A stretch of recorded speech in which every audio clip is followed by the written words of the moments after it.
And it's the start of a trading day right here in Lagos, Nigeria. Welcome to Business Morning, your daily dose of economics, markets, and business. Today, the theme is a scorecard analysis of President Tinubu's administration. We look at the macro indicators, also analyze how businesses are navigating the economy. But first, let's get to the top stories that get you ready for that trade now. Starting with oil prices, we see prices are looking better today. That's after the U.S. court blocked President Donald Trump's tariffs from taking effect. While the market was watching out for potential new U.S. Sanctions curbing Russian crude flows and an OPEC Plus decision on hiking output in July. And we're seeing Brent futures there climbed by about 81 cents, by 1.25% to $65. Back at that $65 psychological level. Now we see U.S. West Texas Intermediate crude that advanced by 83 cents, 1.34% to $62, 62 cents a barrel. A U.S. trade court today ruled that Trump overstepped his authority by imposing across-the-board tariffs on imports from nations that sell more to the United States than they buy. And Nigeria's 300 billion naira sukuk issuance has hit a fresh milestone as the offer recorded a total 2.20 trillion naira from more than 735% subscription, and this is according to the Debt Management Office. The latest milestone achieved from the 19.75% seven-year forward lease instrument, which is aimed at raising funds for critical road projects across the country, is the highest since its inception in 2017. The DMO says the feat marks a clear evidence of huge investor appetite for ethical instruments introduced as an innovative strategy to expand the nation's investor base and provide opportunities for all Nigerians to participate in the activities of the capital market. And to other matters now from the AFDB meeting, we see the Minister of Finance and Coordinating Minister of the Economy, Mr. Wale Edu, has cleared the air on the story that Nigeria will borrow $21.5 billion in 1 year. Speaking with journalists on the sidelines of the African Development Bank Group annual meetings in Abidjan, the minister assures Nigerians that efforts to block financial leakages have already begun. Take a listen.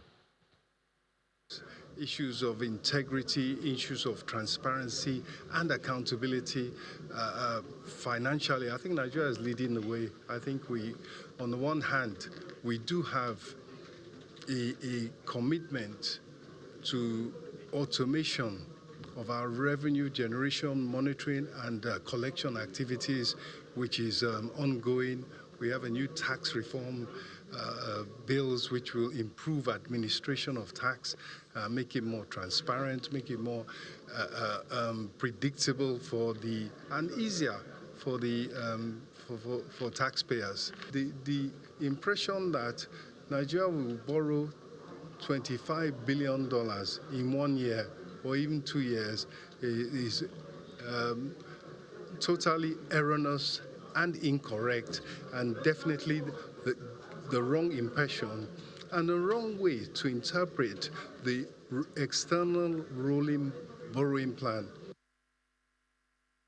All right, there's the minister there clearing the air on that borrowing plan. Well, to our first conversation now, since his inauguration on May 29, 2023, President Bola Tinubu's administration has pursued bold economic reforms aimed at stabilizing Nigeria's economy and attracting long-term investment from the controversial removal of fuel subsidies to foreign exchange market liberalization.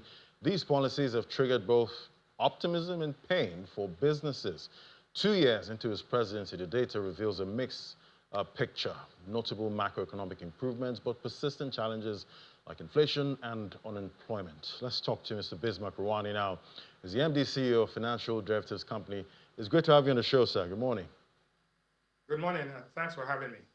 Yes, so what's the data saying, so far in the last 2 years of the President Tinubu's administration? I know it's a mixed picture we're seeing. Yes, it's a mixed bag. You put it rightly. There are some great things that have happened. There are some not so good things that have happened.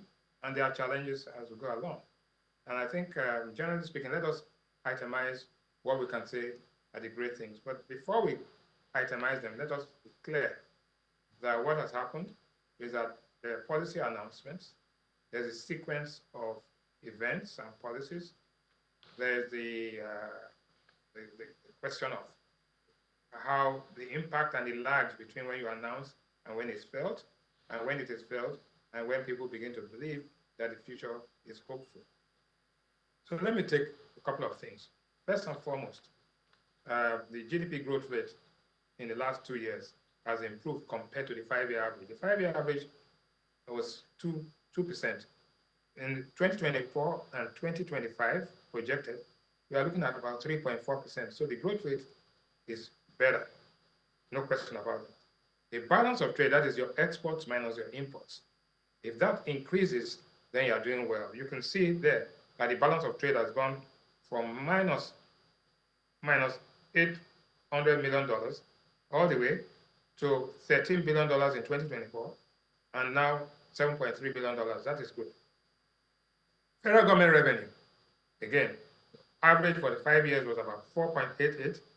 In 2024, we got about 9 trillion naira, and now we are talking about 12 to 15 trillion naira. Right? So that is good. Investment, that is gross capital formation, actually was as high as $132 billion in 5-year average. It came down to 62, and it has marginally crept to $63 billion. Oil production was averaging about 1.3, 1.4. For this year, we are looking at about 1.5 million barrels a day. The gross external reserves, which is our reserves held in other banks, was as high as $37 billion in the past 5 years, went up to 38, but it's projected to drop this year because of paying off of our forward obligations. Corporate profitability in the last 5 years, in the last 2 years, corporate profitability has slumped heavily. We had, of the top 10 companies in the stock exchange, we had losses, foreign exchange losses of about 1.7 trillion naira. But in 2025, we are beginning to see a slight improvement, so which is good. The price of petrol was 671 naira a liter in December 2023. It went all the way to 1,000, average of 1,200 naira per liter. And now it is down to 875 naira per liter. Why is this important? The difference between the price of petrol in Nigeria and in neighboring countries has declined. Therefore, it has reduced the incentive to smuggle. And this is how we assess whether the reduction in subsidy is working, because it reduces the amount of smuggling and also increases the activity. And one thing you have to note is that in the last 2 years, the number of times that you had queues in petrol stations has dropped sharply. And also in the last 2 years, we've had a Dangote refinery, very, very important, the single largest single train refinery in the world, has kicked in and is producing aggressively, and you can see that happening. And we are told by the Dangote group that the question of uniform pricing across the country is going to be addressed by them come October 1. When that is done, you will now find that the entire amount of money we use for what we call bridging and petroleum equalization fund will disappear, and that means the government revenue will improve. Diesel is a major issue.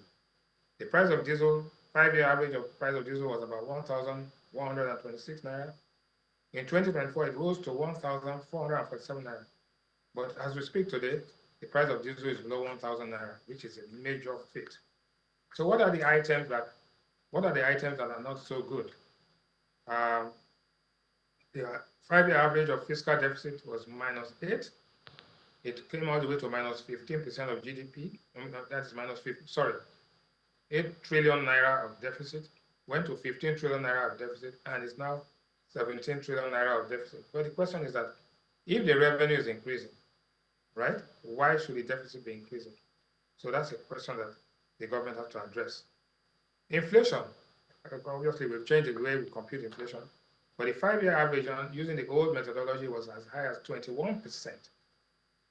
It rose in 2024 to 23%, but now it's projected to decline to 22%. But here we are comparing oranges and apples. If you use the old methodology, if you add, basically you can add 10 to the new methodology to get what it was in the old. So what it means is that Inflation this year, using the old methodology, would have been 32%, and it had gone as high as 35%. So inflation is, the central bank is doing as well as it can to actually bring down inflation.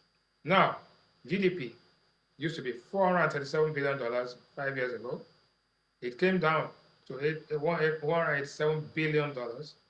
It's expected to go to 217, but when we rebase, we think it will go to $400 billion. The question here is that the president has said, I want to grow this economy to become $1 trillion by the year 2030. To do that, we will need to grow, the GDP growth rate will have to be about 12% a year for the next 5 years. I don't think that's going to happen, but it's always good to be ambitious and aspirational. So we cannot fault the administration for being ambitious. Now, what are the things that are not so good and are challenging us? Again, one, the government, total debt of the government has gone from 12 trillion average to 144 trillion in 2024, now to 166 trillion. The fact that you have high debt is not a problem. It's what you use the debt to accomplish. What projects can you ascribe to the monies that have been raised? And also, the value of the naira, what 1 naira used to buy 10 years ago is not what 1 naira buys today. It's much less. So how are we borrowing? How are we using the debt? And how are we servicing the debt? That's an issue which is a challenge. Income per head. The average income per head, every Nigerian had an average of about $2,700 as income per capita, 5-year average. It dropped sharply in 2024 to $824, and now it's at $806. This is a major challenge, which means that even though the economy is growing, people within the economy are actually in dollar terms getting poorer. Well, again, these are challenges. And I said there's a time lag between when you announce things and when you see the impact. It is believed that over the next 2 to 3 years that we will see income per capita rise because the investments begin to come into the country. And investment has a multiplier effect of bringing things in. Right. The exchange rate. All right, Mr. Ronnie. Yeah, yes, quite a picture you've been able to paint for us so far. I'm just going to jump in real quick, and looking at the macroeconomic scorecard, the good at this point. You've mentioned real GDP growth. We've seen the PMS price that has stabilized to about 875, according to the data there. My question now is the good we've seen so far enough to reduce poverty to a certain degree? And is it enough to give businesses and consumers some kind of break? No. Unfortunately, even though the economy as a whole is doing better, the impact and the distribution of wealth, the distribution of opportunities is not corresponding with this increase in growth. And that growth of 3.4%, which is higher than the population growth rate, has not actually triggered has not shown that the people are better off today than they were 5 years ago. But it takes time for this thing to translate. And also, the policy announcement are one thing, the institutional reform that will make this thing delivered to people is another thing. And I'll give you an example. There have been a lot of cacophony about roads and projects, but there's the Highway Development Management Initiative, which shows 9 roads were selected, critical infrastructure roads were selected to be concessioned out. 4 or 5 years ago, from 2019 to today, only one of those roads has been handed over to the concessionaires. And if you don't do that, and I say this because inflation in Nigeria is more from output rather than excess demand for goods. Output is constrained if the goods cannot go from farms to the markets, from farms to the manufacturers. For 5 years, we've been jumping around and not getting it off the ground. It means therefore that if only those roads can be concessioned, the people will benefit from it and output will increase, logistics costs will come down. And up till today, we are still fooling around and not getting it done. So that is one of the things that the federal government of Nigeria under the president must have to address urgently. So that those roads are concession, they are tolled, and then you see output and the traveling time and the cost of moving goods will reduce sharply. That is one of the things. The other part of it is power supply. We must do something about power. It's not just talking about it. What do you have to do? You have to do some forbearance on the whole debt so that the, the discos can use almost all the money they get to improve the investment in the sector rather than paying off interest on loans that are never going to be amortized. So those are two things. Thirdly, is that the entire process, the institutions and the positioning and actually what I want to say, getting the right people in the right positions to drive it is very, very important at this time. So policies are good. The institutional reform is still delayed. The highway development initiative has to take off immediately, right? Then our borrowing program has to be tied to projects. And finally, the president has to be able to actually appoint some people into the key positions or rotate the team around so that he has the most impactful, effective team. So that the next 2 years time, we can see programs, policies, results, and impact and welfare for the people. This is what has to be done. And it's hard work. And obviously it is during war that the generals are made. So let's wait and see. Did mention, yeah, for the not so good, income per capita, that's in dollars, with a 5-year average was $2,728, Yes. and 2025 that has slumped to $806. And some would say, oh, we spend naira in this country, and salary earners shouldn't really concern themselves with the foreign exchange rates that we're seeing. How much of a problem is it getting poorer in dollar terms? No, I think we have to understand something. When we are like in a classroom. There are 194 countries in the world. The currency for comparison is the dollar. That's the unit of account, and that is what. So when we say that the income per capita in Nigeria is 802, we have to compare what was it in Ghana, what's it in Indonesia, and all that. So to say that because we spend naira, we shouldn't use dollar as a comparable is not right. But I think that what has happened is that our currency has found fair value. One of the most important accomplishments is that the difference between the parallel market and the official market, which was as high as 800 naira some time ago, is now down to about 100 naira, which means the currency is fairly well priced. It's a fair value. So once those distortions are removed, the incentive to be round tripping and smuggling money here and there has been reduced. What you will see from now on is that investors now know that there's a stable currency. They now know that there are predictable policies, and then they begin to invest. When they invest, you will have the multiplier effect. And what is 802 now can easily, in the next 3-4 years, come up to $2,000-3,000, if not more, because of the investment-led strategy, and that investors have confidence. All of this is predicated on the fact that there must be a stable political environment for people to invest, and a policy environment also, so that people can make decisions based on the fact that they know that the next 5 to 10 years is going to be a stable environment in Nigeria.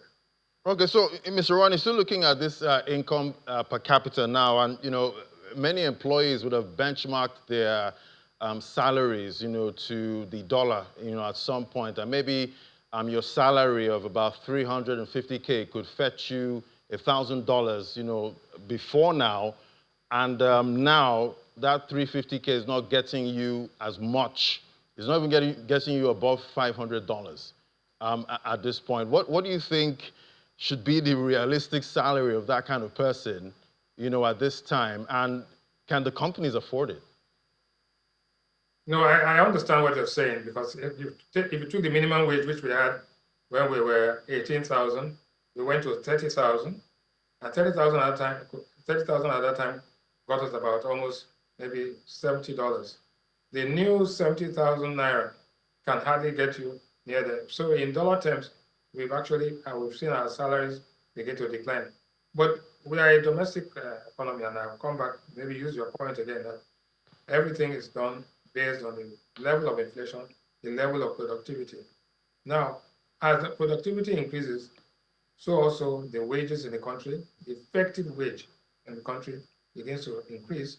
And the money illusion of the fact that I'm earning 350,000 naira when I cannot buy much with it begins to disappear, because productivity increases, output increases, inflation moderates and declines, and people get better. But it is hard work, and it's also a collective responsibility of the leadership, the followership, and more than anything else, the investors in the country. So when you have refineries producing, you have the fertilizer plant doing this, you have Element Petrochemical, you have Dangote Refinery, you have MTN, you have Airtel, and you were talking about it on this stock market. We're beginning to see companies now begin to say, okay, it's looking good, and people are now pricing that into the stock prices.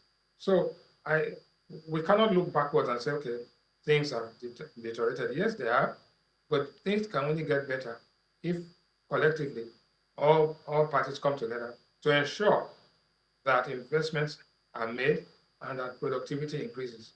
Is it going to be easy? No, it's not going to be easy. Is it going to be done just by the government? No, the government can barely do much about it.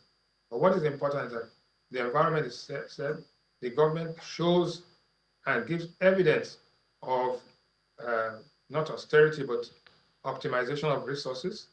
And therefore, everything else takes a cue from the leadership, from the investment opportunities that come, and from more than anything else, the welfare of the people that actually make this economy grow. I cannot stop this discussion without talking about oil production.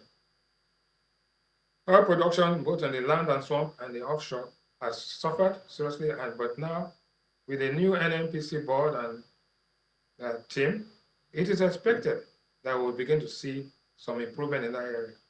And if the oil production increases and gas production increases, and that also translates into improved power supply, then the future will be looking brighter than what it is today.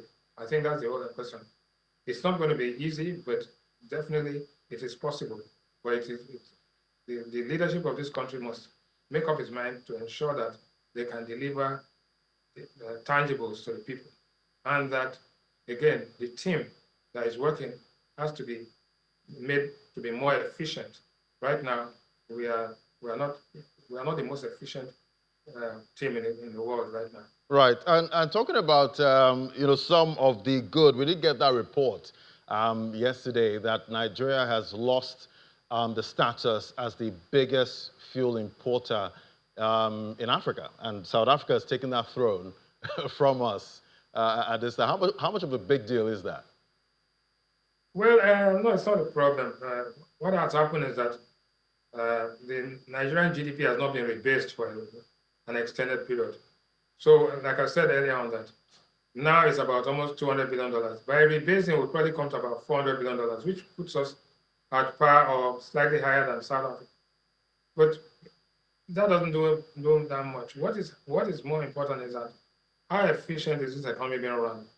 The currency values, if you look at inflation in South Africa, it's now at about almost 4% or 5% maximum, while we are talking about 24%. Look at Ghana. Ghana had inflation in 2022 as high as 54%. It has come down to 21%. Ghana has done some very interesting things as well.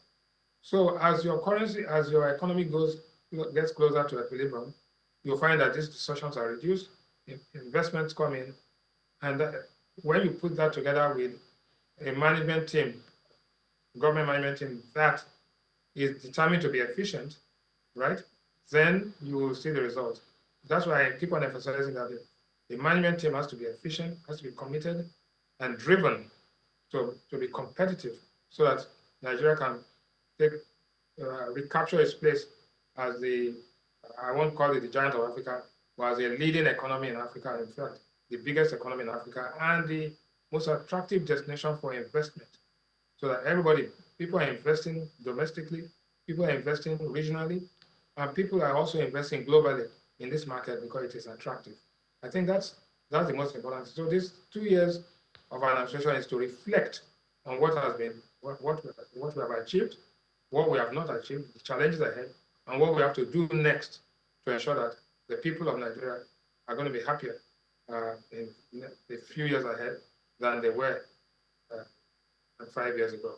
Right. And, Mr. Wani, looking at your data so far, that's the good and the not so good at this point. I'm going to make you the examiner at this point. So what are you going to score this administration when you look at what we have done so far and, and look at some of your forecasts, that you have for the economy?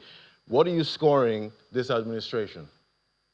It's a bit difficult to score, but what you see, in those days, we used to have what we call theory, practical, and then multiple choice process. So in terms of the theory, I would say that Nigeria has been satisfactory, and that's the policy announcement. In terms of the practical, Nigeria has been less than satisfactory in terms of delivering it to the people, right? But finally, in the multiple choice and going forward, the resources are now put together. The easy part now, or let me call it the difficult part, is now translating these policies into tangible results so that people are happier tomorrow than they were yesterday. So satisfactory, not so satisfactory because of the initial problems, but future cautiously optimistic that the future will hold out a lot of promise for the people. No matter what happens, Nigeria in the next few years will be better than what it was in the last few years. And I guess that's a good place to anchor it there. Thank you so much, Mr. Bismarck Orani, for helping us unpack this conversation today. Thank you for having me. All right, we'll take a break now. When we come back, we're going to hear from businesses now, how they feel about doing business right here under the President Bola Tinubu administration. That's in a moment. Do stay with us.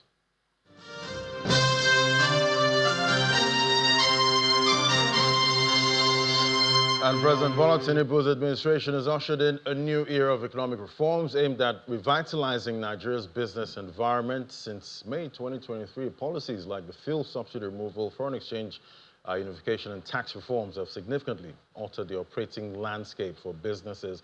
While these measures aim to attract investment and stimulate long-term growth, they've also intensified price sensitivity among consumers grappling with inflation exceeding over 30% at its peak. Let's talk more now with a man that does business in Nigeria. I have Mr. Olagoke Balogun, who is the CEO of So Fresh Neighborhood Markets, joining me right here in the studio. It's great to have you. Same here. Thank you. I guess it's happy inauguration day, at this point, and definitely, it's been quite the ride. It is. You can for say that. Businesses, for consumers, alike. We've all had to deal with a lot of challenges, at this point. So I'd like to get, from a business perspective, what has it been like for you in the past 2 years? I mean, like you rightly said, it's been more like a coaster ride. Right. You wake up, to fluctuations, instability, and it was a very tough environment for businesses. While on one hand, a number of people understood why some of those changes had to happen or some of those reforms, but the fact that it hit businesses really hard. So, you were grappling with, reduced margins because of inflation, FX movements, and, at the same time, your costs were rising, and then customers were apprehensive and you had low consumer spending. So it was like a three-edged sword. I know of a two-edged sword, but this was like a three-edged sword that was, facing the business. And so it was very difficult planning. It was difficult, many businesses closed down. Some businesses struggled. But yeah, so that's the environment where the businesses have operated in the last 2 years. I think 2024 was the peak of it, and it was a really tough year for a lot of businesses. Right, so there were kind of like cycles, from 2023 up to this point. There were times where it was really bad. Yeah. And I guess there was some kind of recovery. Yes, so I'll say yes. I mean, especially for this year, I think we're starting to see some kind of recovery, especially, I would say, more around stability.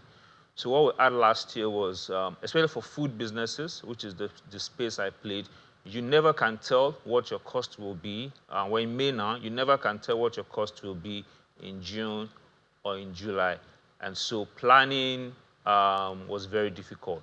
But in the last, 6 months thereabout, there's been a lot more stability. The rate of fluctuation has significantly reduced. So you are in a better environment to plan. I think customers have also, there's a lot of more, customer confidence. Unlike what you had, people didn't know what to expect. Today was, fuel, tomorrow was, the FX changes. And so I think it's a much... And you don't want a customer that's not confident. No, you don't want a customer that's that's bad not for confident. business. Very bad for business. Coupled with the fact that your costs have now gone through the roof. And, so I say that it's been more stable and the environment is far more better than what we had. Yeah, so let's look at some of the listed companies now, and the revenue in the first quarter of 2025. We're seeing the likes of Nascon Allied Industries there, 41.85 billion revenue Q1, up 77% from the previous quarter. Cadbury Nigeria about 37.23 billion. We see Nestle 294.9 billion naira, up 61%. So we're seeing up and up there when we're looking at those companies, their revenue compared to Q3 of 2024 into Q1. So we're seeing improvement. So is it the same thing for small businesses? Is that what you're saying?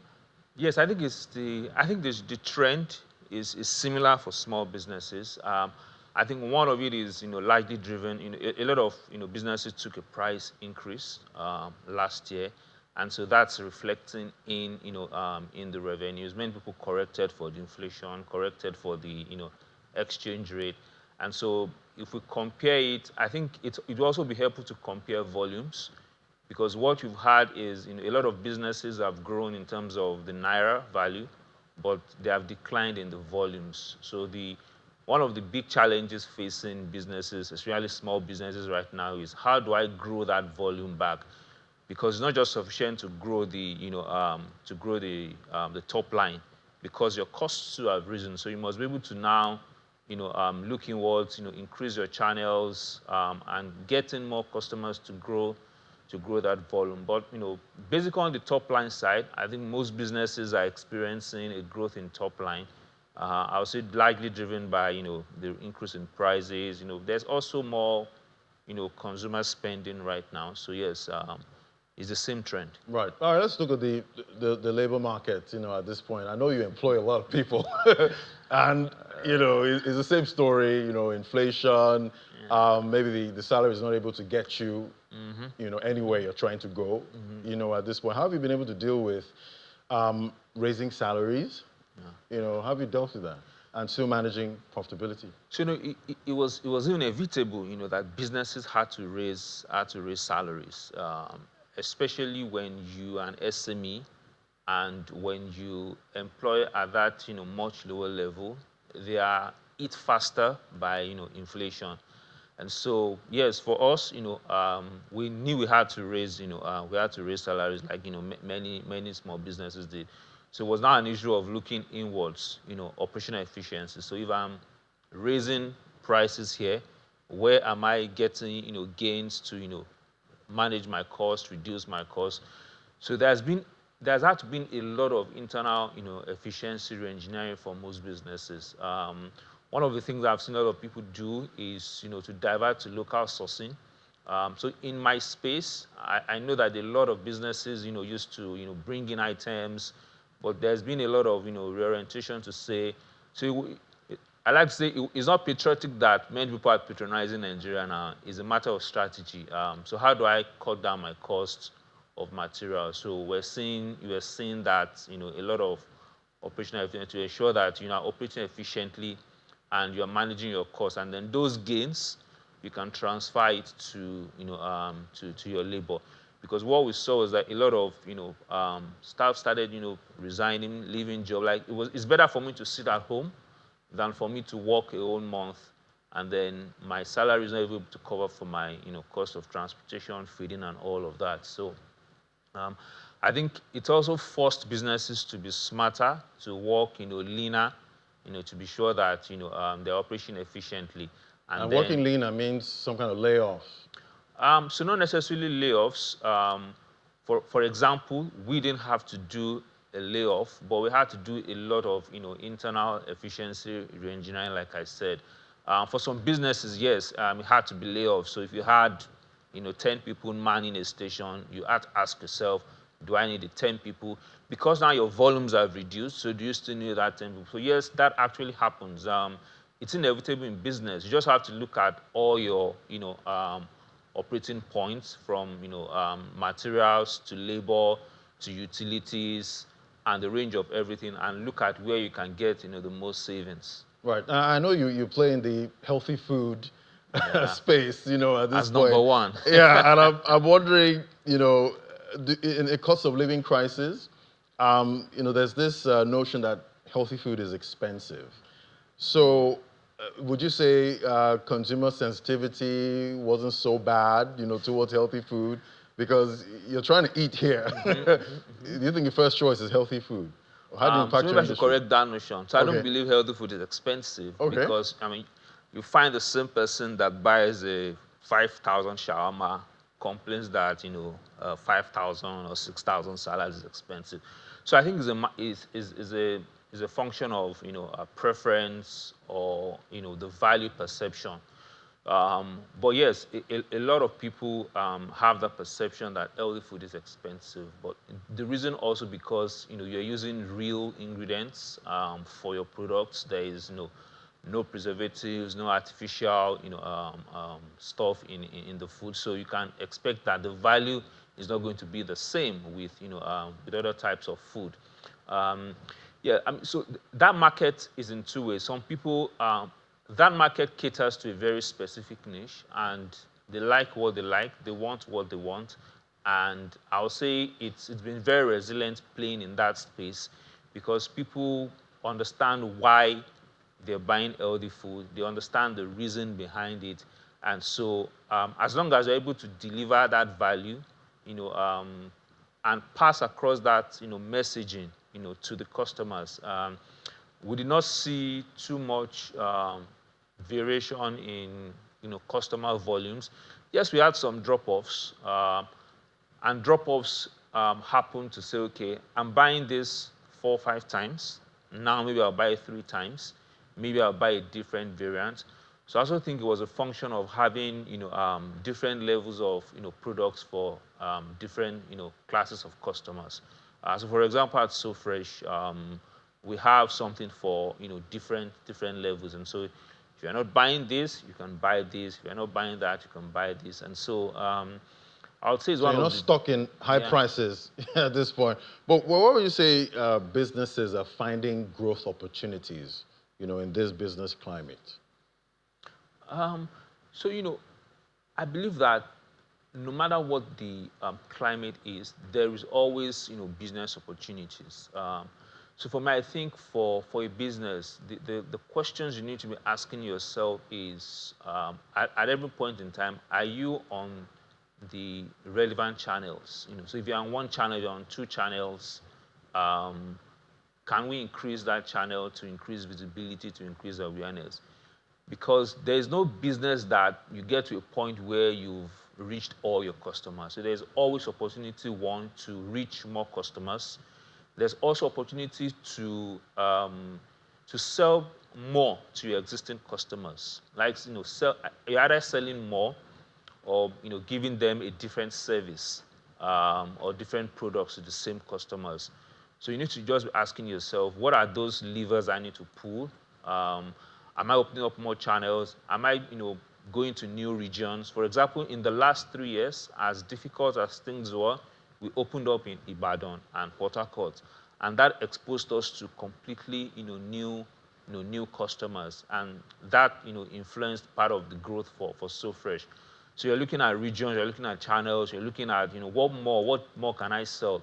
Also in the last 3 years, So Fresh probably launched about 14 new products in 3 new categories that we're not doing before, and those products are doing extremely well. So it's really about looking at, where the opportunities lie, within your business. Right, and talking about opportunities and doing business in this climate, as a business, are you confident that this administration would prioritize ease of doing business, and you can actually see it happening going forward? Are you confident about that? I can't speak to being confident, but what I can speak to is that there is a lot of improvements the government needs to make in making it easy for businesses to start, thrive and grow. From how, even taxes are administered, from how other local levies are administered. I like the fact that we are having, the national, tax, reform being passed, and it's just waiting for the president's assent. I believe that that's a very good tax reform. So things like that to streamline what businesses are exposed to. And I'll say that there's also a lot to be done in supporting businesses to thrive, especially in the area of financing. Businesses thrive on financing, especially businesses that have shown traction and they've shown that they've been on the upward trend for a while. I don't see enough support. So, for example, when I look at Lagos, because I play a lot in Lagos State, and there was this program that Lagos State started, which is LSCTF, and I think it was a very fantastic program because it supported a lot of small, micro businesses, to grow. I think that is a model that should be replicated, across the country, and at the federal level as well, so that we can help businesses. Because I believe that one of the things that is going to be very pivotal in us growing this economy is if we can empower enterprises to be more viable, they employ more people. There's no reason why we shouldn't have our businesses in more locations, in more cities. In fact, some of the leading, apart from maybe the banks and some other business, some of the leading, for example, in food, there is no food business like food retail that is in all the 36 states of the country. As big as some of them appear to be, there is none that's in 36 states of the country. So there's a lot of opportunities for government to support and open up. Right. Yeah. And talking about financing, we know the MPC, that the CBN is doing all it can, to bring down inflation, and we've seen the interest rates stay at 27.5%. The last meeting was another hold. Are you of the view? I know businesses will love. Always. So do you want them but to of cut course, there has rates? to be a balance. Do you want them to cut rates now? What are you saying? Yeah, for me, they've owed that rate for a while now, and we're starting to see some level of stability. Definitely, I think it will be counterproductive to raise. So I think the next obvious move would be to cut the rate. So for me, like you said, I'm a businessman, but I think apart from that, on the balance of things, I think that should be the next move for them to cut that rate so that businesses can have lower borrowing cost, and we can start to see even more movement in And do you think the banks have been supportive in these times? I'll say not enough. Some have been fantastic. I think a lot has not. There's still a lot to be done. There's still a lot to be done. There is not a lot of support. And there's a question around, are small businesses formalized enough in terms of structure, in terms of even understanding their business model and their market to put money into. And that's part of the things I think the ease of business where government can come in. So you have, like the SBA in the US, apart from providing funding, they also provide, support in terms of, education, helping to structure businesses. Because yes, I talk to a lot of businesses because I also do a bit of consulting, and you find out that businesses that have operated for 10, 15 years don't have any form of structure. So the banks are correct in that, but somebody must step in and help those businesses. They are viable businesses. They just need to be structured so that they can access funding and further grow. Right. So hold their hands at this point. Yeah. For those ones without structure. Fantastic. Well, it was great having this conversation with you, Mr. Olagoke Balogo is the CEO of So Fresh Neighborhood Market, just around us here. Thank you for coming on. Thank you very much. Thank you. It's my pleasure. All right, we'll take a break now. When we come back, we'll find out what's happening in the global space with Will Ibong. That's in a moment. Just stay with us. All right, let's head to the global space now. We have Will Ibong with the details. And yeah, we have a new one, the taco trade. Trump always chickens out. Yes. That's a new narrative. Oh my goodness. I actually like that catchphrase. It's more like, it's so catchy. Right. Trump always chickens out. Tacos. You know, so anytime I think of tacos now, I just think of Trump. A taco's healthy? Oh, well. Maybe. Maybe. Oh my goodness. Being, you know, associated with Trump right now is more like, oh my God, eating tacos and having Trump in the mix. Quite interesting. It's really good, but that was a low one for those people. Yeah, quite. He doesn't like that. I don't think he likes it. I don't think he likes it. Maybe they should have given him something more like, I don't know. We'll think of something. Shawarma? I don't know. Okay, let's go with what's happening in the global space. A U.S. trade court has struck down President Trump's reciprocal tariffs, ruling he overstepped his authority under the International Emergency Economic Powers Act. The court said the tariffs imposed without congressional approval exceeded the law's limits and didn't directly address the threat cited. It ordered a permanent halt and blocked future changes. The Trump administration has appealed. Meanwhile, markets rallied on the news. And the Trump administration has scrapped over $700 million in contracts awarded to Moderna for its bird flu vaccine, ending both funding and future purchase rights. Moderna had received $590 million under Biden, plus $176 million earlier from HHS for late-stage development. HHS says the project no longer met scientific or safety standards. Critics warn the move abandons a vital tool against potential H5N1 outbreaks, which have already infected 70 people in the past year. Moderna shares were flat after the news. Now, Elon Musk has officially ended his 130-day government role leading the Department of Government Efficiency, DOGE, under President Trump, thanking President Trump for the opportunity to reduce wasteful spending. Musk says DOGE's mission would strengthen over time, but confirmed it will now shift focus back to Tesla, SpaceX, and XAI. While Musk may still contribute a day or two per week to government work, legal risks are mounting, and Tesla's investors are urging him to commit full-time to his CEO duties. And still on Tesla, Tesla says it will begin deliveries of its self-driving Model Y vehicles in June, a month earlier than planned. CEO Elon Musk announced this on Thursday. Now, the company has been running successful driverless tests on public streets in Austin. Musk revealed that the first car will be delivered straight from the factory to the customer next month, marking a major milestone in Tesla's autonomous vehicle ambitions. And let's move over to Asia now. Japan may buy U.S. defense equipment as part of efforts to avoid a 24% tariff set for July, negotiator Ryoshi Akazawa said on Thursday ahead of talks in Washington. Now, the offer is part of a broader package that includes easing auto inspection standards and increasing U.S. farm imports.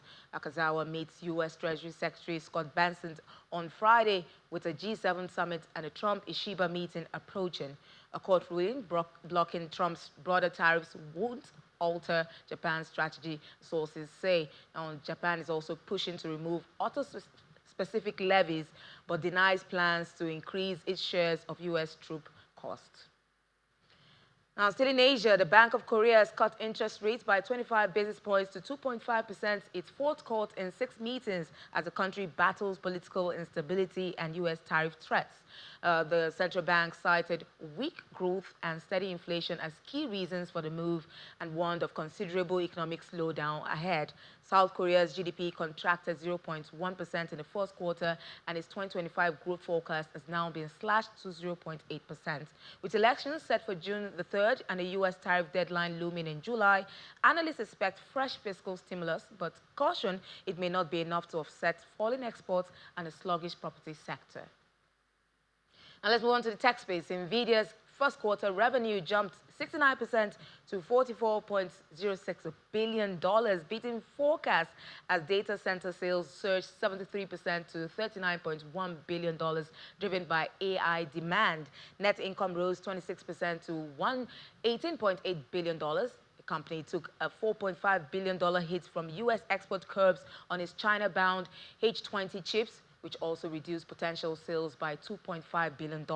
Now, despite the setback, NVIDIA posted strong results and spent $14.1 billion on share buybacks. Shares rose 6% after the hours. Now, British mutual financial institution Nationwide Building Society has returned £2.8 billion in value to members and posted a £2.3 billion profit before tax. Over 4 million members will get a $100 fairer share payment. It also launched a 5% member-exclusive bond and a £200 switching bonus. The branch visits rose 4%, digital banking usage grew 11%, and the society led in lending to first-time buyers. And these are the news from the global space. We'll continue this tomorrow and see what's happening in that space. Ladi. And at 1 p.m., at we'll 1 find out p.m. how the markets are reacting to what the court just did, you know, to President Trump's tariff plans at this point. Is this the start of a massive bull market, or would President Trump appeal that? And if he appeals it, it's going to be the U.S.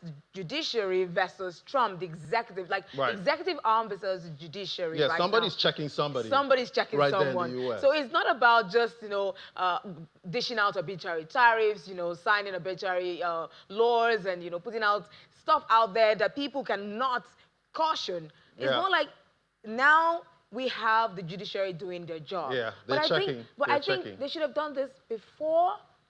Well, maybe I guess at this point, you know, timing is everything, but we'll find out how it's all playing out. Thanks so much, Will, for giving us the details there, what's playing out in the global space. But we're back again at 1 p.m. to tell you how the markets are reacting. I'm Ladi Williams from me and the team at Channels HQ. It's bye for now.